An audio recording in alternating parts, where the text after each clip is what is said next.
Бүгін біз Сарыөзек кенті әскери лазареттің медицина бөлімінің жұмысшылары, қызметкерлері осы Жетісу облысының Кербұлақ ауданының білім бөлімі бойынша осы мектептерге, оқу орындарына келіп, өзіміздің агитациялық жұмыстарымызды жүргізген болатынбыз.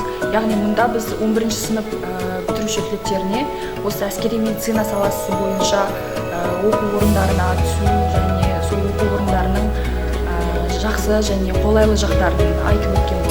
Және ол нәрсеге оқушылар, бітіруші түлектер жақсы қызығушылық танытып, неше түрлі сұрақтар қойып, сондай сұрақ жауап алмасып, сондай кішігірім жиын өткен болады.